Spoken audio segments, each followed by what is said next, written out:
The night Emily Walker showed up at my door, I had a half-cold plate of beans on the table, mud on my jeans, and no idea my life was about to get tied to hers by morning. It was close to midnight.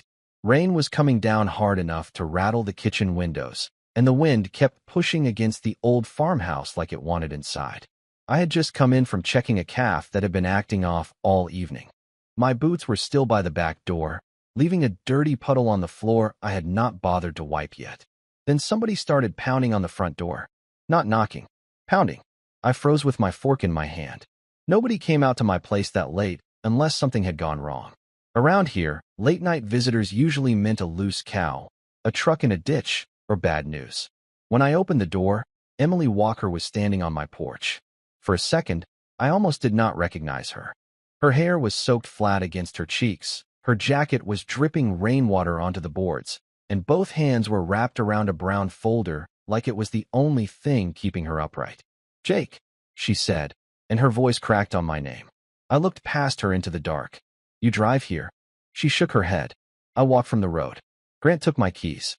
That woke me up faster than coffee ever could. "Come inside." She stepped over the threshold, and I shut the door against the rain. She stood there in my front room, shaking so hard the papers in her folder made a dry little rattling sound. I grabbed a towel from the laundry chair and handed it to her. "What happened?" She pressed the towel to her hair, but she did not sit down. Emily had always been like that when I saw her around her father's place, moving between two worlds. College girl clothes one weekend, work boots the next. Pretty, polite, a little unsure where to put herself. I knew her, but not close. Her father, David Walker, had been the one I knew. He had helped my dad patch fence when I was a kid. Later, after my parents were gone, he was the neighbor who checked in without making a big show of it. Now David was gone too, and his daughter looked like the ground had opened under her feet. "It's the will," she said. I nodded toward the kitchen. "Sit down first." "I can't." "Emily." That did it. She looked at me like she had forgotten where she was, then walked into the kitchen and sat at the table. I put the kettle on because I did not know what else to do with my hands. She opened the folder and spread papers across the table. They were damp at the edges. Legal pages, signatures, a copy of something stamped by a county office. I did not pretend to understand all of it. I knew cattle records, loan notices, feed invoices. Lawyer words always seemed written to make honest people feel stupid. "My dad added a condition," Emily said. "I didn't know. Nobody told me until today." "What kind of condition?" She swallowed and looked down. "If I'm not married by the deadline, I don't get full control of the farm. Grant does." I stared at her. The kettle started whining behind me, low at first, then louder. "Married," I said. She nodded, embarrassed and angry at the same time. "Dad thought it would protect me. I guess he thought if I had someone steady beside me, Grant couldn't push me around. I don't know. Maybe he wrote it when he was sick. Maybe he was scared. The lawyer said it's valid." I turned the burner off. "When's the deadline?" "Friday." It was Monday night. I poured hot water into 2 mugs, though neither of us had asked for tea. "And Grant?" "He came back this morning." She gave a short laugh with no humor in it. "New truck. Clean shoes." Talking like Dad's farm was already cleared out. "He has buyers coming this week, Jake. A development company. He said the land is worth more without cattle on it." That put a hard feeling in my chest. I had seen men like that before. Men who looked at a pasture and saw house lots. Looked at a barn and saw scrap lumber. They always said the same things. Be practical. Take the money. Move on. Like land was only land, and not years of work buried into every post and ditch. Emily pushed one paper toward me. "Dad wrote your name in a note. Not in the will, but with it. He said if anything happened, you were the one neighbor who would understand." I did not touch the paper. "What are you asking me?" She looked at me then. Really looked. Her eyes were red, but she held my stare. "I'm asking you to marry me." The kitchen went so quiet I could hear rain dripping from her jacket onto the chair. I leaned back. "Emily, I know how it sounds." "I don't think you do." "I do," she said quickly. "I know it's strange. I know it's unfair. But I don't have anyone else. Grant is already telling people I'm too emotional to run the farm. The workers don't know who to listen to. The lawyer keeps saying the deadline like I can change it by worrying harder." I rubbed both hands over my face. I was tired. Too tired for something that big. Too tired for a woman at my table asking me to put my name beside hers on a marriage license like we were signing for a used trailer. Are you trying to use me? I asked. Her mouth opened, then closed. For the first time since she came in, she went still. Yes, she said softly. But not like that. I'm asking for help. I won't lie to you and say it's anything else. That answer hit me harder than a polished one would have. I looked around my kitchen. Same walls my mother had painted yellow. Same table where my father used to spread bills and pretend they were not as bad as they were. Since they passed, I had kept the farm going because stopping felt worse than working myself half into the ground. I knew what it meant to be left with land before you felt ready. I knew what it meant to have people waiting for you to fail. Emily's hands tightened around the mug I had put in front of her. I don't want to lose his farm. I believed that. I could hear it plain. Still, I shook my head. Marriage means something, Emily. I know. No, I mean it. It's not just a box to check. I know, she said again, and this time her voice was smaller. But losing the farm means something too. That was the problem. She was right. I stood and walked to the back door. Through the glass, I could see nothing but rain and the weak reflection of my own kitchen. My place in Walkerland shared a fence line that had been there longer than either of us. Her father had run good cattle. Paid late sometimes, same as everybody, but he kept things decent. If Grant sold it, that fence line would turn into survey flags and machines. I turned back. If I say yes, there's one rule. Emily sat up straight. No lies between us, I said. Not in this house. Not at this table. To the outside, we do what has to be done. But between you and me, we stay clean. You don't pretend this is love, and I don't pretend I'm some kind of hero. We both know what it is. She nodded fast, then slower, like she wanted me to know she understood. Okay. And if this gets ugly, you don't hide things from me. I won't. I looked at her wet hair, the folder, the scared way she tried not to look scared. All right, I said. We'll go to the courthouse in the morning. Her face changed, but not into relief exactly. More like the weight shifted, and she almost fell under the new shape of it. Thank you, she whispered. I nodded once because I did not trust myself to say much. The next morning, we drove into town in my old pickup with the heater blowing too hot, and neither one of us talking. Emily wore a blue dress under a brown coat, like she had tried to make the day look normal and failed. I wore my cleanest shirt, which still had one stubborn grease mark near the cuff. At the courthouse, the clerk looked from Emily to me and then back again, curious but polite. We signed where she told us to sign. A judge with tired eyes said the words. Emily's hand was cold when I held it. Mine probably felt rough and awkward. There were no flowers, no family, no music, just rainwater drying on my truck outside, and two people standing under fluorescent lights, making a promise neither of them had expected to make. When it was done, Emily looked at the paper like it might disappear.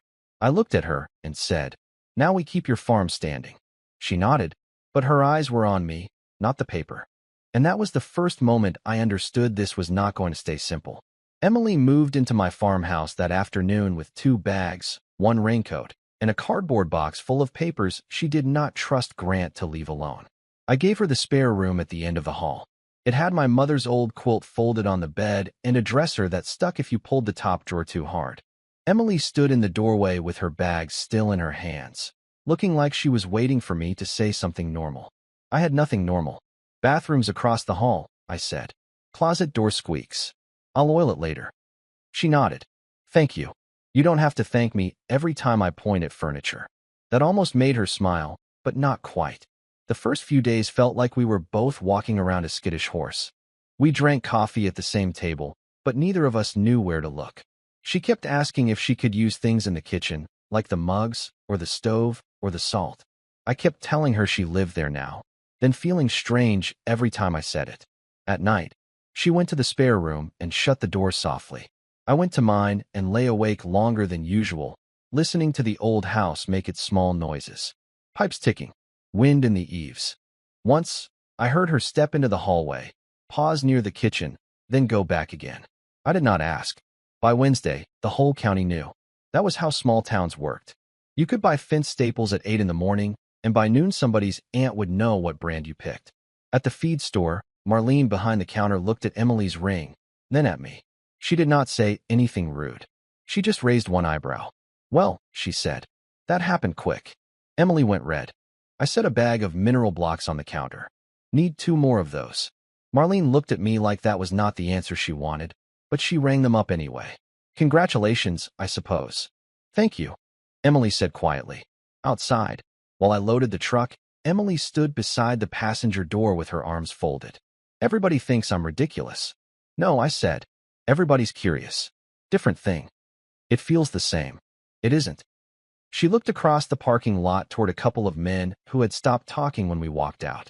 Do you regret it yet? I threw the last bag into the bed of the truck. It's been 2 days. That's not an answer. No, I said. I don't regret it. She nodded, but she did not look fully convinced. Grant came by the Walker farm the next morning. I saw his truck before I saw him. New black pickup, polished like it had never hauled anything heavier than golf clubs.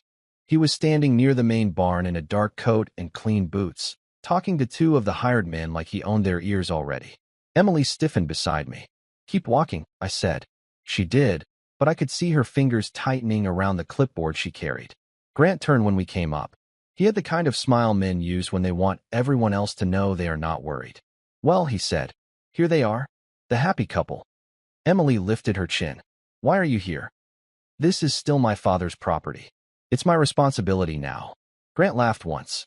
You got married overnight to a neighbor with more debt than sense, and now you think you're ready to run a cattle operation? The 2 workers looked down. That bothered me more than Grant's words. They were good men, but they were waiting to see who had power. Emily opened her mouth, then stopped. Grant saw it and stepped closer. You're making this harder than it needs to be. So, take the money. Go build a life somewhere that doesn't smell like wet hay. I moved half a step forward before I thought about it. Emily noticed. So did Grant. He smiled at me. And you? Nice move, Harper. Marry the younger sister, and suddenly you're standing on Walker land like you belong here. My hands curled once, then relaxed. I had learned a long time ago that anger did not fix a gate, pay a bill, or win an argument in front of witnesses. I'm standing beside my wife, I said. That's all. Emily glanced at me when I said it. Wife. The word landed between us heavier than it had in the courthouse. Grant rolled his eyes. Sure. Then he turned to the workers. Nobody makes major changes until this mess is settled. Emily found her voice. That's not your call, isn't it? No, she said, a little shaky. It isn't. Grant looked amused, but I saw one of the workers, Ray, look at her differently. Not convinced yet, but listening. After Grant left, Emily walked into the barn and gripped the edge of a stall door. I froze. You answered. Barely. Barely counts the first time. She let out a breath and looked over at me. You could have shut him down. I could have. Why didn't you? Because then they'd all learn to look at me instead of you. She did not like that answer at first. I saw it in her face. But she did not argue. That afternoon, I took her through the feed accounts. She sat beside me in the small office off the milking room, chewing the end of a pen while I explained which supplier gave David more time when cash got tight, and which one smiled while adding fees. This one, I said, tapping an invoice. You call before the due date. Don't wait for them to call you. Makes you look in control. I'm not in control. Looking like it is half the job until you are. She wrote that down, which made me laugh. What? I didn't mean literally. I'm not wasting good advice. For the first time all week, the air between us loosened. The real test came 2 days later with a broken stretch of fence along the west pasture. 3 posts had leaned after the rain, and 1 wire was slack enough for trouble. I brought Emily because she needed to see how small problems turned into expensive ones when people ignored them. Ray was already there with tools. When Emily told him she wanted the corner brace replaced, he looked straight past her at me. You want it done today? He asked me. I did not answer. He waited. Emily looked at me too, panic flashing across her face. I bent down and picked mud off my boot with a stick. Finally, Emily cleared her throat. Ray, I said replace the brace today. If we patch it, we'll be back here next week after the next rain. Ray shifted his weight. It'll cost more. I know, she said. Do it right. There was a long second where nobody moved. Then Ray nodded. Yes, ma'am. Emily's face went bright with embarrassment, but she held still until he walked away. Then she turned on me. You could have helped. I did. You stared at your boot. Exactly. She looked mad for about 3 seconds. Then the corner of her mouth moved. That was awful. Yep. I hated every second. Yep. But he listened. He did. Later, when we got back to my house, she made dinner without asking where anything was. Eggs, toast, leftover potatoes fried in a skillet. Nothing fancy, but she put a plate in front of me like she had done it 100 times. You didn't eat lunch, she said. I was busy. You always say that. Usually true. She sat across from me, sleeves pushed up, hair tied back, a smudge of dirt near her jaw she had missed. She looked tired in a different way than she had the first night. Less lost, more used up from actually fighting. After dinner, I found her at the kitchen table with bills spread out in neat piles. She had labeled them with sticky notes. Urgent. Call. Ask Jake. The last pile made me shake my head. You don't have to ask me everything. I know, she said, not looking up. But I don't know what I don't know yet. I leaned against the counter. That's fair. She glanced toward the hall. This is strange, isn't it? What part? She gave me a look. I nodded. All of it. I keep thinking I'll wake up back at Dad's house, and Grant won't be there, and I won't have a husband sleeping down the hall. Technically, you have a husband trying to sleep down the hall. Big difference. That got a real smile out of her. I looked away first and rinsed my plate, because something in my chest had shifted, and I was not ready to name it. We still had separate rooms. We still had rules. On paper, the marriage had a purpose and a deadline. But by the end of that week, Emily knew how I took my coffee, and I knew she tapped her pen twice against the table when she was scared to make a call. That did not feel like paperwork. It felt like the start of something I had not planned for at all. Grant waited almost a week before he made his next move, which told me he had been thinking about it. That worried me more than him shouting. I was fixing a cracked water line behind my barn when Emily came across the yard fast, holding her phone in one hand and her hat in the other. She did not even slow down when she reached the gate. He's at the farm, she said. I shut off the valve. Grant. With 2 men I don't know. Ray called me. He said they're walking the south pasture. I wiped my hands on a rag. Buyers. That's what it sounds like. Her face was tight, but underneath that I saw the same fear from the night she came to my door. Not as strong, not as wild, but still there. I grabbed my keys. Let's go. She climbed into the truck before I did. All the way over, she stared through the windshield, breathing like she was trying to keep herself from saying too much. When we pulled into the Walker yard, Grant was standing near the cattle pens with 2 men in clean jackets. One had shiny shoes. That was the first thing I noticed. Shiny shoes in a yard still soft from last night's rain. Grant turned and smiled when he saw us. Emily, he called. Good. Saves me a phone call. She got out of the truck and slammed the door harder than she meant to. What are you doing? Showing interested parties the property. It's not for sale. One of the men shifted, uncomfortable. The other looked at Grant like he wanted him to handle it. Grant walked toward us slowly. It will be. Once the estate stops entertaining this little courthouse performance. Emily's fingers curled around the edge of her coat. I stepped beside her, but I did not move ahead of her. Everybody looked at me anyway. Grant, the buyers, Ray by the barn. Even Emily, for half a second. I kept my voice low. It's your land. Say it. Her eyes stayed on mine, wide and scared. Then she turned back. This farm is not for sale, she said. Grant laughed like she had told a joke at dinner. You hear that? She's been married 5 minutes and already thinks she's an owner. I am the owner, Emily said. Her voice shook, but she kept going. And you don't get to bring strangers through my pastures without asking me. Grant's smile thinned. Your confidence is fake. Your marriage is fake. And when Jake gets tired of playing hero, you'll be standing here alone with bills you can't pay and men you can't manage. The words landed where he wanted them to. I saw Emily take the hit. Her shoulders dropped just a little. I wanted to answer. I wanted to tell Grant exactly what I thought of him standing there in clean boots, talking about land he had not worked in years. But Emily raised her chin before I could. Then I guess you'd better leave before you waste any more of their time. The yard went quiet. One buyer cleared his throat. Grant, maybe we should. Grant threw him a look, then turned back to Emily. You'll regret this. Maybe, she said. But I'll regret selling it more. That was the first time I saw Ray smile at her. Grant left angry, tires throwing mud near the cattle guard. The buyers followed him, slower and less sure. Emily stood still until their trucks disappeared down the road.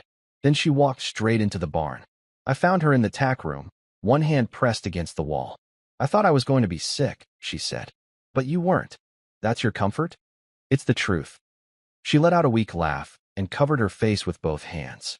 He's right about some of it. No, he isn't. I don't know how to run all this, Jake. You don't know how to run all of it today. She lowered her hands. I leaned against the doorframe. That's different. Tomorrow, you learn another piece. Then another. That's how everybody does it. You make it sound simple. It isn't simple. It's just possible. She looked at me for a long second, and something in her face softened. Not relief exactly. More like she had been waiting for someone to say she did not have to become her father overnight. That night, she stayed up late at my kitchen table with a stack of repair estimates.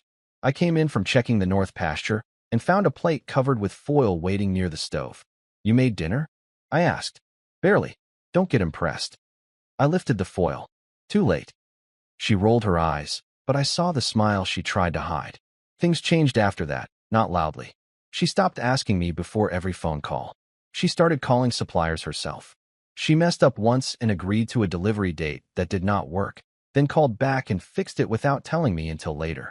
She got sunburned across the nose. She tore the sleeve of her jacket on a nail and kept working.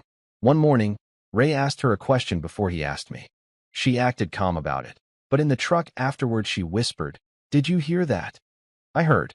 He asked me. He did. She looked out the window, smiling at the fields like she was trying not to make too much of it. Then the gate got left open. It happened on a windy evening, the kind where everything rattled and no sound seemed to come from the right direction. A latch on the lower road pasture had been damaged. Maybe it was an accident. Maybe someone had been careless. I did not know, and I did not say what I suspected because suspicion did not get cattle out of the road. Ray called first. Emily and I were loading feed buckets at my place when her phone rang. She answered, listened, and went pale. Cattle are out by Miller Road. I was already moving. By the time we got there, half a dozen head had pushed through the opening and scattered along the ditch. One was too close to the road, and a delivery van had stopped with its hazards blinking. Rain had started again, cold and mean. Emily jumped out before I told her what to do. Stay wide, I called. Don't run straight at them. I know. She snapped, then slipped in the mud and caught herself on one hand. She got up covered to the wrist, angry enough to keep going. For the next 2 hours, we worked with Ray and 2 neighbors to push the cattle back through the gate. Emily was everywhere at once, muddy, soaked, hair stuck to her neck, yelling when she had to and listening when she needed to. Once, a steer turned hard toward her, and my heart kicked against my ribs, but she held her ground just long enough for me to swing around and move him back. When the last animal was inside and the temporary chain was set, Emily bent over with both hands on her knees. You all right? I asked. No, she said, breathing hard. But they're in. Ray came over, rain dripping off his hat. You did good, Emily. She straightened like those 4 words weighed more than any speech Grant had ever made. On the drive home, she was quiet. Mud covered her jeans. Her hands were scratched. She looked exhausted, but not defeated. Back at the farmhouse, I put clean towels by the bathroom and made coffee even though it was too late for it. She came into the kitchen wearing one of my old sweatshirts because her clothes were ruined, sleeves falling over her hands. I look ridiculous, she said. You look like you worked. She sat at the table. Do you still see me like that first night? I looked at her. The scared woman with the wet folder was still part of her, sure. But now there was more. The woman who stood up to Grant. The woman who got back up in the mud. The woman who stayed when quitting would have been easier. No, I said. I don't. Her eyes held mine. The old house was quiet around us. No rain pounding now, just dripping from the roof. She stood first. I did too. Neither of us said anything smart or careful. When she stepped closer, I did not move away. What happened between us that night did not feel like part of the arrangement. It did not feel like a story we were putting on for Grant or the town or some lawyer reading papers in an office. It was quiet, honest, and ours. In the morning, she was still there beside me, her hand resting against my chest like it belonged there. For the first time since I had signed that paper, I was afraid of what would happen when the farm was safe. Because by then, I knew it was not just the farm I wanted to keep. The final meeting happened on a Thursday morning, and Grant arrived like a man who had already practiced his winning face in the mirror. I saw him through the office window before he came inside. Dark coat, pressed pants, polished shoes again.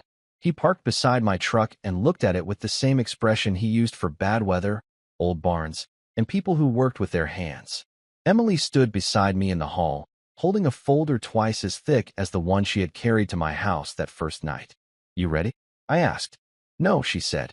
I looked at her. She took a breath and straightened her shoulders. But I'm walking in anyway. That was enough. The estate lawyer's office sat above the bank, with narrow stairs and old carpet that smelled like dust. Grant was already seated when we came in, one ankle resting on his knee like he owned the chair, the office, and every acre being discussed. He glanced at Emily's folder, then at me. Brought your farmhand bodyguard? Emily sat down before I could answer. I brought my husband. Grant smiled. That word is doing a lot of work lately. The lawyer, Mr. Callahan, cleared his throat. He was an older man with wire glasses and a careful way of moving papers around. He had known David Walker for years, which made him harder for Grant to push around than most people. We're here to review compliance with the condition in Mr. Walker's estate documents, he said, and to address Mr. Walker's concerns about operational control. Grant leaned forward. Good. Then let's address the obvious. This marriage is a stunt. She panicked, grabbed the nearest broke neighbor, and now we're all pretending this is normal. Emily's hand tightened around the folder. I wanted to reach for it under the table, but I did not. Not yet. Grant kept going. She is 24. She has no serious management experience. She does not understand the financial burden, the maintenance, the liability, or the long-term value of the property. Selling is the responsible choice. Mr. Callahan looked at Emily. Would you like to respond? The room went still. A month earlier, she might have looked at me first. She did not this time. She opened her folder. Yes, she said. I would. She laid out paid invoices first. Feed, vet, fuel, 2 equipment repairs, 3 fencing orders. Then supplier agreements she had renegotiated herself. Worker schedules with names, hours, and duties. A repair plan for the south barn roof. A note from Ray and the other men confirming they accepted her as the person in charge of daily decisions. Grant laughed under his breath. You got the hired hands to sign a paper. Congratulations. Emily did not look at him. I also brought statements from Marlene at the feed store, Mr. Ortiz from the repair shop, and 2 neighboring farms confirming ongoing operations and support. I saw Mr. Callahan's eyebrows lift slightly. Emily kept her voice steady. I am not saying I know everything. I am saying the farm is operating. Bills are being handled. Repairs are scheduled. The cattle are accounted for. The workers know who makes decisions. And the property is not for sale. Grant's face changed. Just a little. The confidence stayed, but it tightened around the edges. You rehearsed that well, he said. Emily finally turned to him. Don't interrupt me again. The words were not loud. That made them better. Grant blinked once.